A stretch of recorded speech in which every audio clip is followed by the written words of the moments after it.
Hey everyone, welcome back.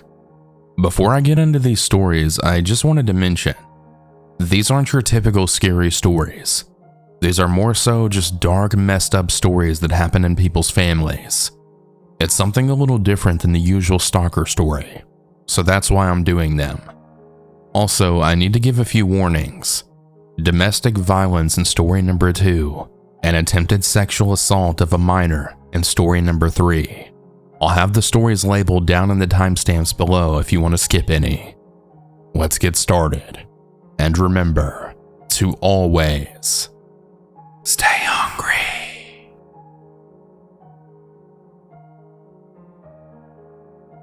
Growing up, I always knew my aunt had issues. I was shielded from it by my family, but I still did notice some things. She's no longer in my life, but no matter how much time passes, I'll never be able to forget everything that I witnessed from her. Here it goes. My earliest memory that something was wrong was when I was about 7 or 8 years old. It was Christmas, and my parents and I were staying the night at my grandparents'. My aunt was living with my grandparents due to escaping an abusive relationship. Now, her problems were not caused by this abusive relationship. She did things prior to this, which I'll explain later. I didn't know the details until I was old enough to be told them. Now back to the story. I was asleep in the spare bedroom, which had 2 singles, and my mom was in the other. Well, suddenly I woke up to shouting voices, and I also realized the light was on. I could hear my aunt, grandparents, and mom all talking very loudly. My aunt was screaming that there were little black shadow men with scissors, and they were running to her and cutting her hair. I was dumbfounded by this, and as weird as it sounds, I wasn't afraid. I don't know why, but I just remember sitting up in the bed just staring at everyone. I can't remember what happened after I witnessed this. I just remember my aunt being taken away, and I remember my mom grabbed me and took me out of the room once she realized I was awake. I didn't see my aunt for a good while after that, but when I did, she was normal. A while after this incident, she had started to have what I assumed were epileptic seizures. It turned out she was actually faking said seizures, but I didn't know that at the time. She would have these seizures randomly, and then an ambulance was called every time. Eventually, she moved out of my grandparents' house, and I was aware growing up that she told a lot of lies.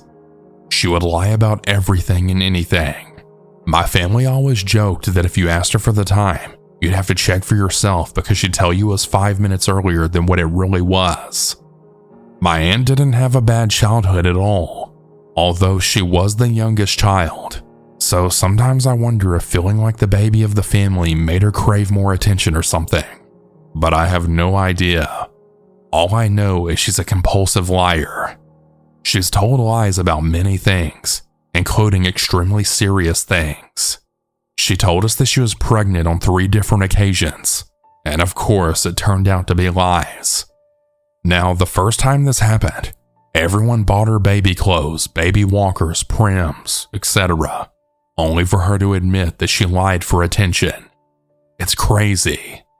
With the exception of her abusive relationship, in which she was truly the victim, she's actually abused all of her boyfriends in some way. This abuse is emotional as well as financial. She also cheats on most of her boyfriends because whenever she wants to break up or sense that they might break up with her, she just finds someone else. So they all overlap. And 9 times out of 10, my aunt is the one to initiate the breakups. She's lied about having miscarriages as well as lied about sexual abuse. Now, I know people will hear that and immediately feel uncomfortable and angry.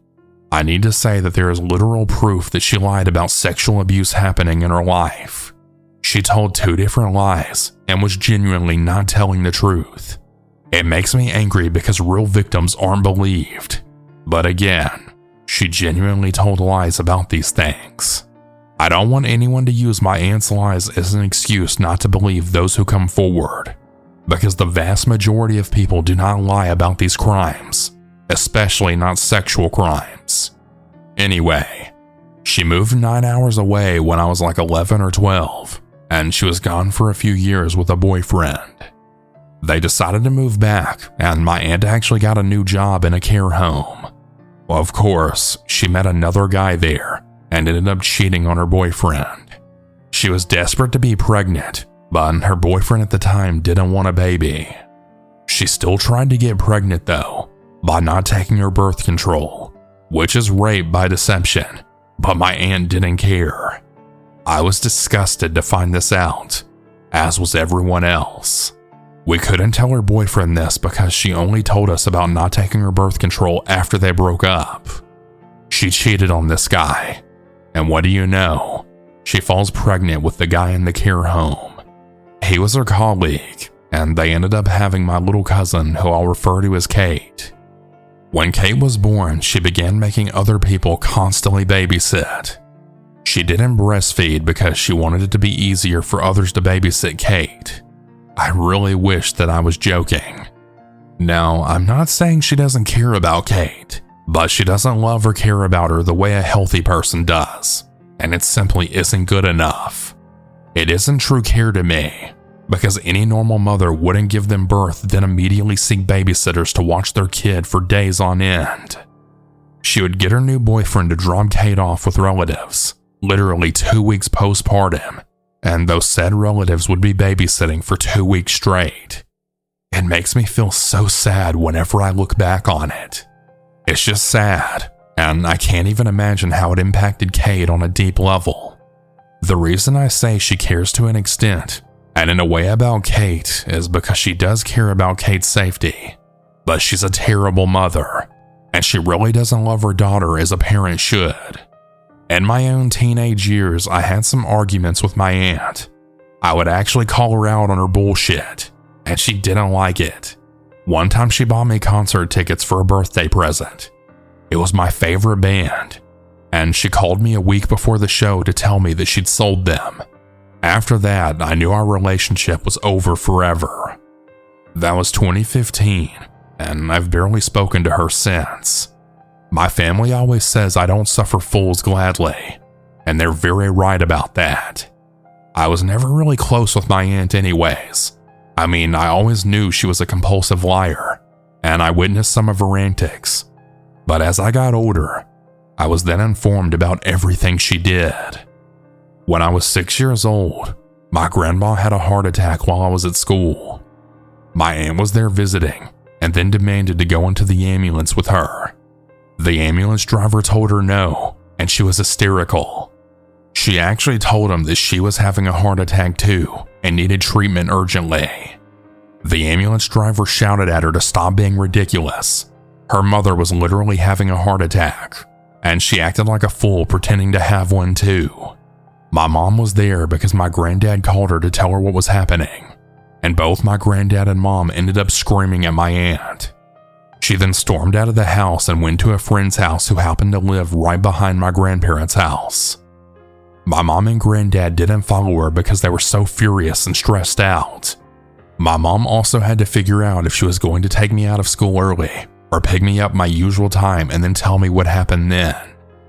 Well, they heard the sound of another ambulance racing up the street, and my granddad actually said, "If she went to a fucking neighbor and faked a heart attack, I swear." He and mom went outside, and long story short, my granddad's prediction was true. My aunt actually went to her friend's house and faked a heart attack. The same ambulance driver who saw my grandma arrived on the scene, and the moment he saw her, he started screaming at her. He was absolutely livid with her for wasting resources and time, and then furious with her being such a selfish freak. He actually told her that she was selfish and that he was disgusted with her behavior. My aunt then started crying and then stormed back into my grandparents' house. I was unaware of all this until I was older, because like I said, my family really tried to shield me from most of my aunt's bullshit. I mentioned before that my aunt is no longer in my life. My grandma still speaks to her, so I hear about her antics from her. My granddad unfortunately passed away a few years ago, and it's really only my grandma who still talks to her. I understand that it's because ultimately this is her daughter, and she can't disown her. She also loves her grandchild. She's been a really great parental figure to my cousin, and I see my cousin through my grandma. When my cousin is old enough, she'll have my phone number to contact me whenever she wants.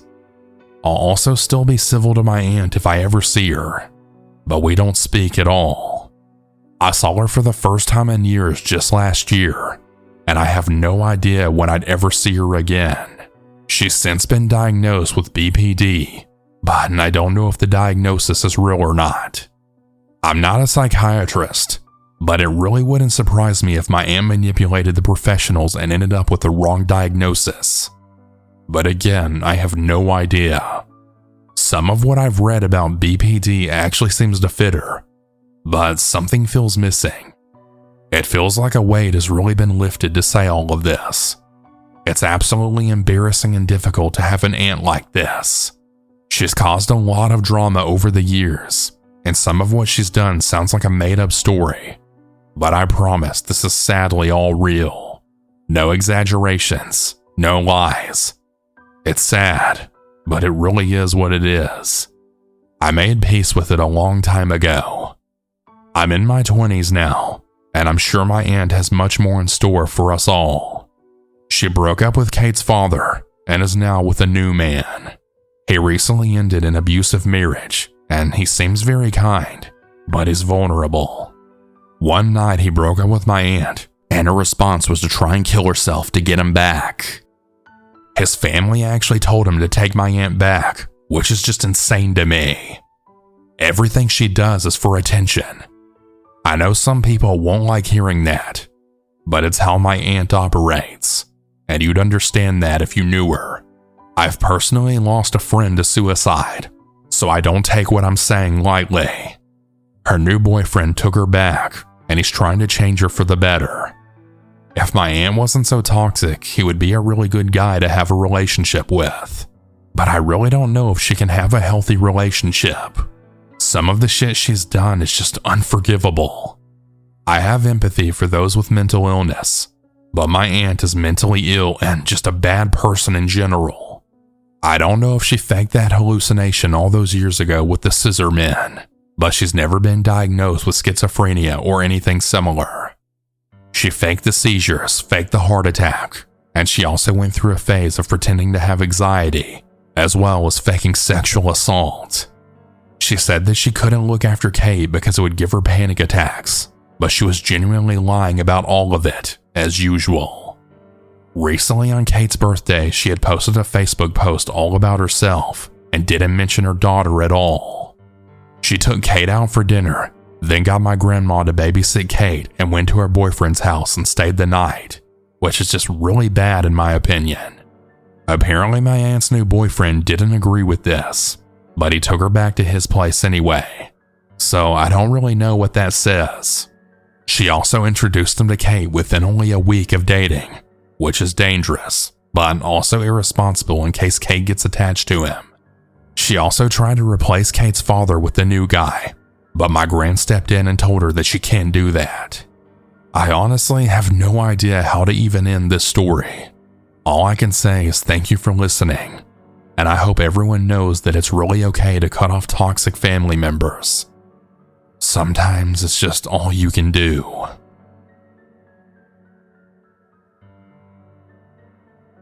I'm a 27-year-old woman, and when I was a child, my mother was in a relationship with my stepdad who was a really violent man.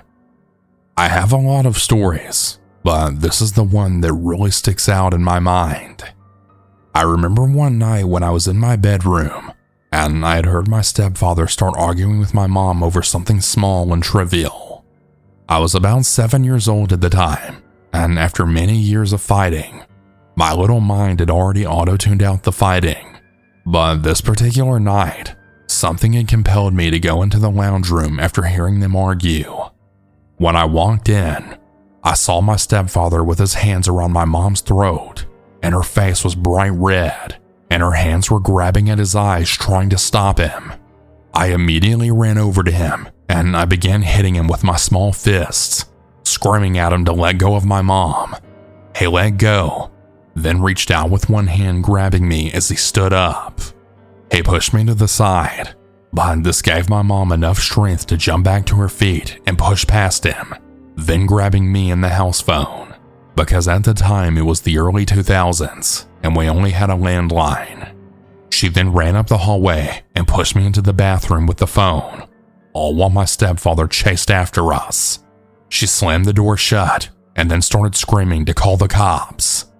This was the first time that I'd ever rung emergency services, and as soon as the lady answered, I started crying and begging them for help. During this time, my stepfather was actually trying to break down the bathroom door to get to us, but my mom is one hell of a strong woman, and she wouldn't let him get to me despite getting hurt herself in the process. Right around this part, my memory becomes foggy as I was in hysterics. The next thing I know is that he takes off out of the house through the back door, jumping the neighbors' fences right as the police storm our home searching for my stepdad. We spoke with the police, but the story doesn't quite end there. After the police took my mom's statement, they said that they would remain in the area, and they left. My mother was just cradling me in her arms. We were sitting on the couch when we then heard a big smash of glass shattering. It was the back door at the other end of the now darkened hallway. I jumped, feeling as though I needed to protect my mom from harm. But what can a tiny 7-year-old girl actually do? I run toward the noise, but as I reach the end of the hallway, my stepdad then emerges from the shadows. The look on his face, the pure rage, the evilness, it's something engraved in my mind. He then started screaming, "Where is she?"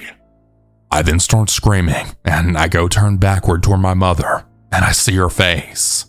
She's scared. She's terrified. The very next thing I remember is he now has my mom in the corner. My 7-year-old self in between is a barricade, and he's hitting her. Well, after what felt like an eternity, but was probably only a few minutes, I then hear the police rush into the house, as they then quickly tackle him from behind and cuff him. After that, he was taken away and put in jail for 18 months for assault. He came back to torment us until he left for good when I was 14 years old. I'm sorry for an anticlimactic ending. That was only one incident though. It stands out in my mind because I'm now scared of shadows and whoever lurks behind them. I have so many more stories about my childhood and family. My in-laws tell me that I should write a book about it all. Maybe I will one day. Or maybe I can just tell my stories through Southern Cannibal. And then maybe these stories can actually help someone else out there. Thank you all for listening and helping me get this off my chest. The year was 1969. I was a 13-year-old girl, and I was very trusting in most people, especially relatives. That would turn out to be a grave mistake. It's the summer, and my mom and older brother and myself were going to visit relatives in Maryland. My family would often spend about a week or two with these family members. That summer was so very, very hot. So when my beloved aunt told me to go get my swimsuit to go to my older cousin's friend's house to go swim, I was thrilled. It was my cousin brother and I, and my cousin's 2 friends that were brothers. The older one seemed very nice, but the second one gave me a weird vibe. But at the time, I just ignored it. So we get to their home, and the pool was so inviting that I couldn't wait to get in. Taking off my cover-up, revealing a 2-piece swimsuit, I then get into the pool. After about an hour of swimming, I decide to get out to take a break. When my cousin asks me if I like teen magazines, I answer back to him with, "Yeah, what teen girl doesn't?" He called out to his friend whose name I choose not to remember, and he then tells me to follow him into the garage and that he'll show me where they are. The brother did call out to him, but I don't really know what he said at the time. He then showed me to a ladder, and he told me they were up in the loft, so up I go. That's when I then realized that he's coming up right behind me. Now I'm getting uncomfortable, and I tell him I changed my mind and I want to go back down, when he then tells my cousin to take the ladder away. That's when my cousins start to try and kiss me, and I push him away, telling him to leave me alone. He then tells me that no one's there to help me and to just relax, as he then put his hands up on my thigh. I'm now crying and I'm pushing him off of me with all my worth. I then start screaming, and I scream my brother's name, and my brother comes running to see what's wrong. My brother enters the garage, and he sees that the ladder's moved across the room, when our cousin then tells him not to worry, and we're just having fun. Thank God my brother, who is 14 years old, doesn't listen to him, and he then returns the ladder, and up he came and helped me get down. If not for his timing, I would have either been raped or thrown myself out from the loft.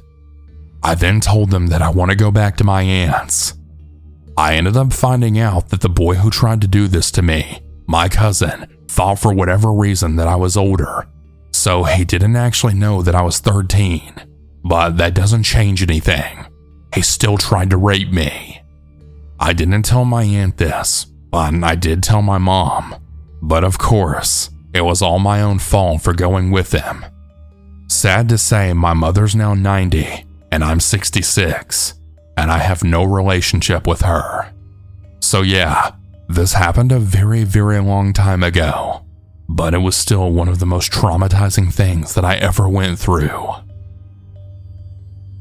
Hey everyone, I hope you all enjoyed these stories. If you ever want to submit your own, you can do so at southerncannibal.com. Have a good night everyone, and remember to always